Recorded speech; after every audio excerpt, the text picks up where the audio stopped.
I am the science student.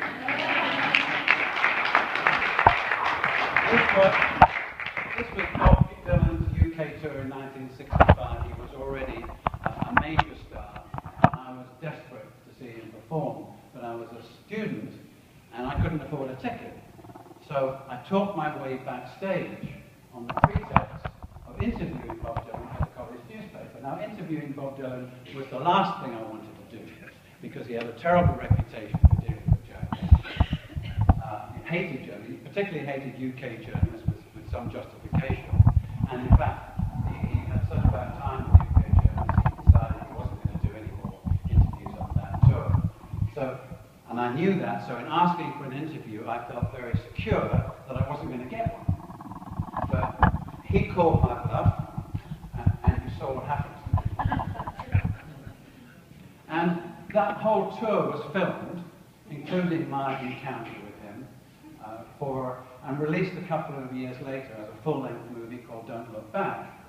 And I sometimes think that I'm better known for my appearance in Don't Look Back than I am for any of the achievements that I may have had since then, which is a little unfair, because in the 20 years that followed that encounter, my partner Chris Wright and I built Chrysalis Records into one of the most successful and powerful independent record companies in the world, and I myself became the chairman of the Recording Industry Association of America, the only non-American to ever head the RIAA. But if you Google me, you're most likely to see Terry Ellis, the science student, ridiculed by Bob Dylan in Don't Look Back. And you could be forgiven for saying to yourselves, now, how did the idiot talking to Bob Dylan in that film manage to achieve a successful career in the music business? It's a fair question. So let me take you back. I'm a country boy from a small town just north of London in England, and I fell in love with live music as a child when my parents took me to London to see stage musicals. And when I was 12 years old, rock and roll burst on the scene and changed my life forever.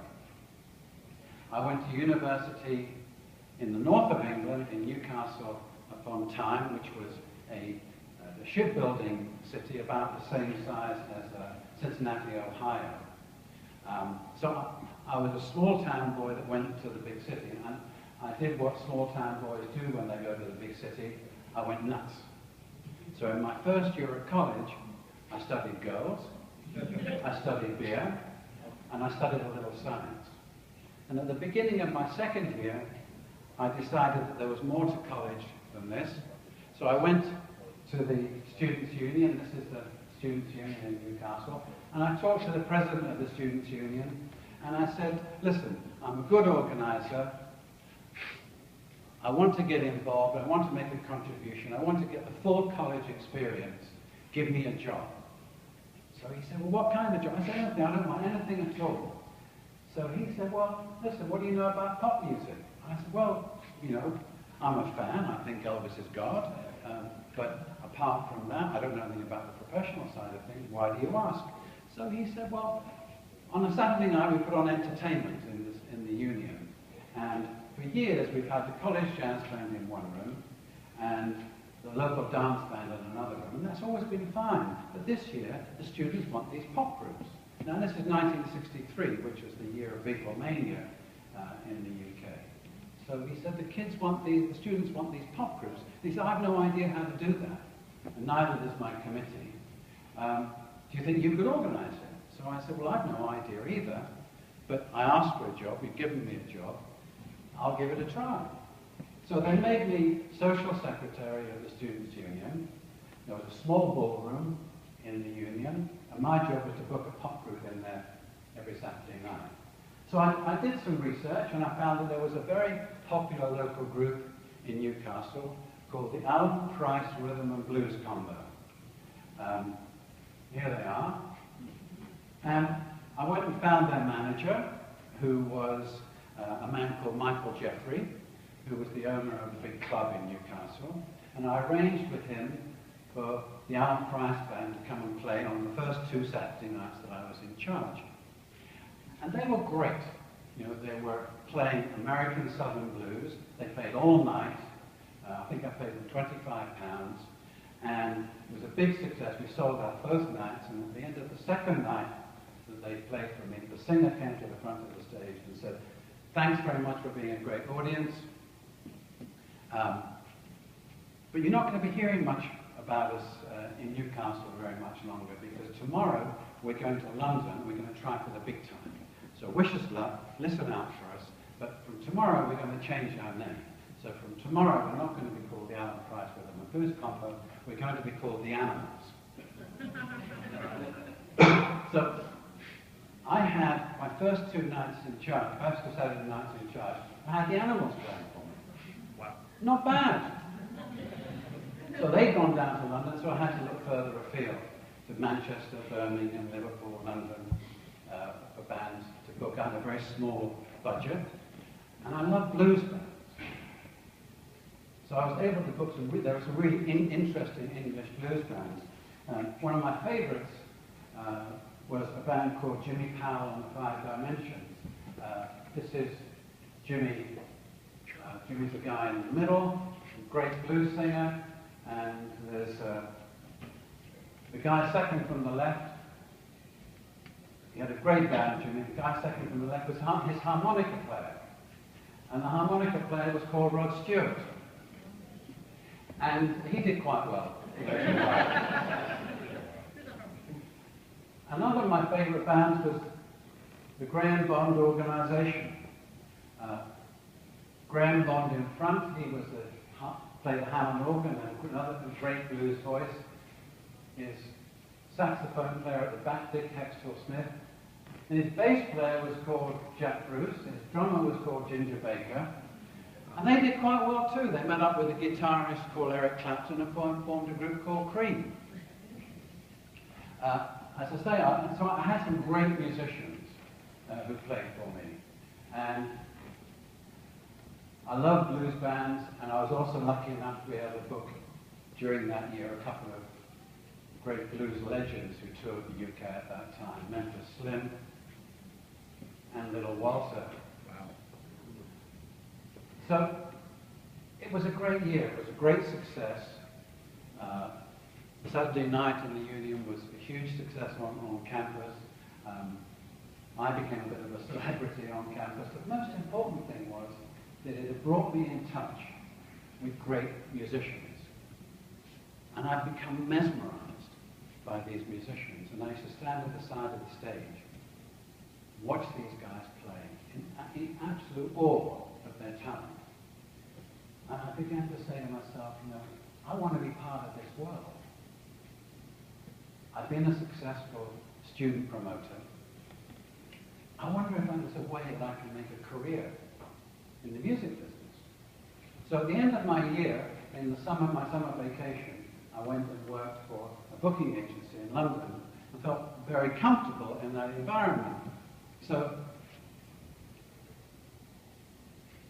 a year later, when I graduated, I decided to start my own booking agency.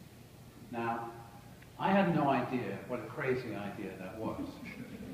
But I was full of youthful enthusiasm. And I went along to see Michael Jeffrey, the manager of the Animals, who I got to know quite well in those couple of years. I told him what my plans were, and I asked him if I could represent a couple of the local bands that he managed. And he said, well, yeah, that would be fine, but I've got a better idea. He said, my business is going really well in London. I've got an office in London now. The Animals are doing great in America. They've become big stars. I've got a new client that I've just taken on, a young American guitarist called Jimi Hendrix. And I've got some young bands that I really believe in. I've been going to start my own agency. Why don't you come to London, join up with me, and we'll form a booking agency together? Well, you know, what a fantastic offer. I could hardly wait.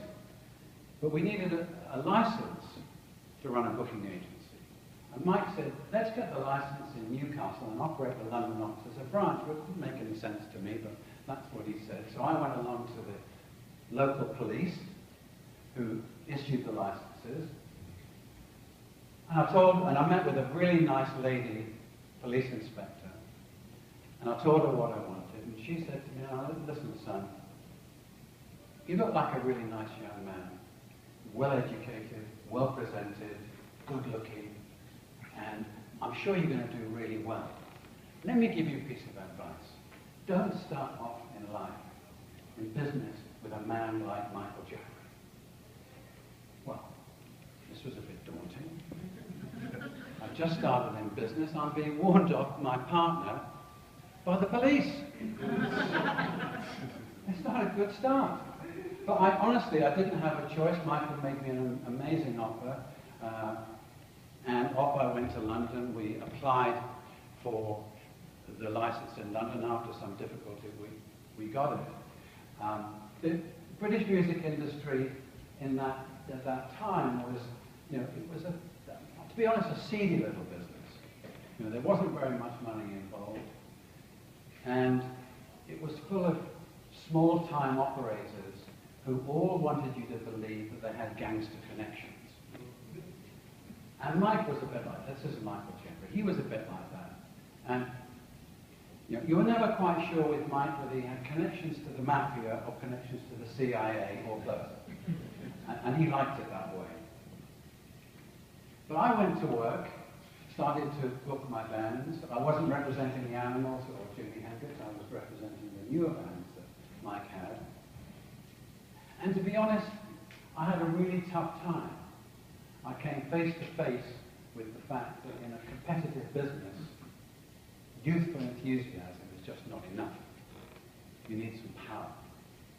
Now, as an example, I would call an agent in Manchester and say, "I'd like you to book one of my young bands into Manchester for the weekend, Friday, Saturday, Sunday, play in the clubs that you control." And he would say, "Yeah, that's fine, I like your bands, I'll do that, but in return, you have to take one of my Manchester bands to London and book them for the weekend in the clubs that you control." Well, I didn't control any clubs. I was a kid just out of college. And I had a really tough time. And after a year of trying, I wasn't getting enough work for my bands. I wasn't making any money. To get a job. I was devastated.